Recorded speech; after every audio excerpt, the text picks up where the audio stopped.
Il est aujourd'hui largement reconnu dans la littérature scientifique que les choix d'aménagement du territoire influencent la santé, le bien-être et la qualité de vie des populations.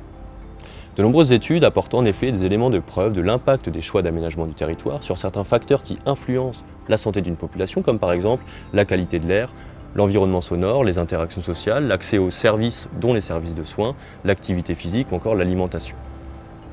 Dans le cadre des travaux portés sur la thématique urbanisme et santé par l'École des hautes études en santé publique, il a par exemple été mis en lumière le fait que les espaces verts en milieu urbain représentent de réels leviers de promotion de la santé. Et en effet, les espaces verts impactent la santé des populations d'une multiple manière. Par exemple, en atténuant leur exposition à des facteurs de stress environnementaux, en présentant des opportunités de ressourcement, en encourageant la pratique d'activités physiques et sportives ou encore en préservant la biodiversité. Mais encore faut-il que toutes ces connaissances soient intégrées dans les politiques d'aménagement afin que les choix d'aménagement explicitent tous ces liens. Ainsi, nous essayons de travailler le plus possible en collaboration avec les acteurs de terrain. Au niveau local, cela transite notamment par le réseau Airbus, le réseau Bretagne Urbanisme et Santé, qui fédère un certain nombre d'institutions à l'échelle de la Bretagne qui travaillent sur les liens entre l'urbanisme et la santé. La ville de Rennes, présidente du Réseau français des villes santé, est investie depuis de nombreuses années dans l'intégration des enjeux de santé dans les politiques urbaines. Nous voulons faire de notre ville une ville la plus équitable et la plus inclusive possible, y développer des infrastructures pour rendre l'environnement urbain le plus favorable à la santé. Pour cela, nous devons continuer à travailler sur l'offre et la qualité des services publics et des espaces publics, des espaces verts et également des logements. Les réponses apportées doivent provenir de collaborations entre différents acteurs. Par exemple, ici à Vigan, nous avons mené une démarche avec les habitants pour répondre à leurs préoccupations sur la qualité de l'air et les effets sur leur santé, et ainsi déconstruire avec eux des idées reçues. Outre la collaboration avec les habitants, nous souhaitons développer des collaborations avec des experts en santé publique dans les domaines de l'environnement et de l'urbanisme. Ces collaborations semblent primordiales pour intégrer les enjeux de santé dans les politiques d'aménagement.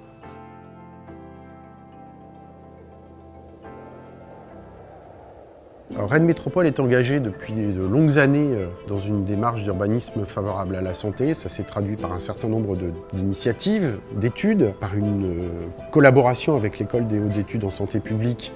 Le PLUI, plan local d'urbanisme intercommunal de Rennes Métropole, a été l'occasion d'engranger toute cette matière, de porter toutes ces initiatives pour faire véritablement de la métropole, une métropole de la santé et du bien-être. La démarche aussi s'appuie sur une animation territoriale interne où on a mobilisé un certain nombre de collègues des différents services et des directions qui sont des relais et donc qui constituent un réseau de référents santé. Et Rennes Métropole soutient aussi la recherche. C'est le cas dans cette démarche dite CUCH, où on collabore avec un ensemble de chercheurs londoniens, où on travaille aussi avec d'autres collectivités, d'autres villes du monde, avec une collaboration étroite avec le HESP.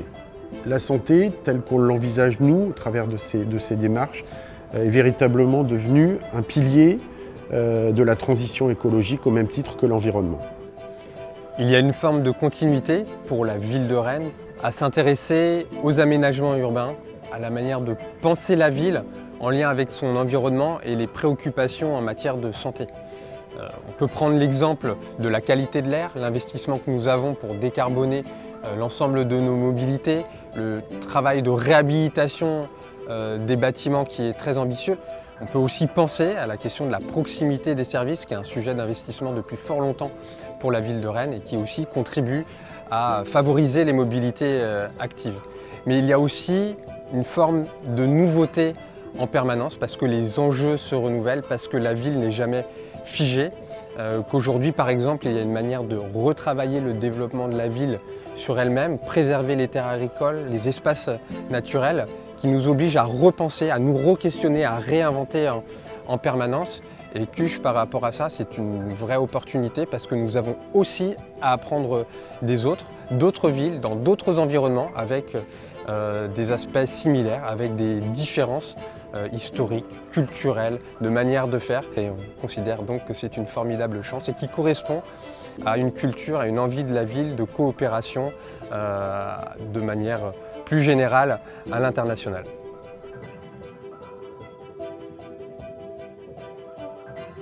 Les politiques d'aménagement et d'urbanisme constituent de puissants leviers d'amélioration de la santé et de réduction des inégalités de santé, mais sous deux conditions. La première, c'est que la santé soit considérée comme un critère majeur de décision lors de l'élaboration de la politique ou du projet. Et d'autre part, il est également important que la collectivité puisse disposer d'un ensemble d'outils et de méthodologies adaptés pour donner à la santé et au bien-être un caractère, une réalité concrète. Pour y parvenir, il est indispensable que le secteur académique universitaire se rapproche des professionnels de terrain et qu'ensemble, ils mettent en place des modalités de collaboration qui permettent vraiment de pouvoir opérer au transfert de ces connaissances. C'est vraiment dans cet esprit-là que nous nous sommes associés avec la ville de Rennes et Rennes Métropole et avec le soutien du réseau Bretagne Urbanisme et Santé dans un projet de recherche international, le projet CUCH.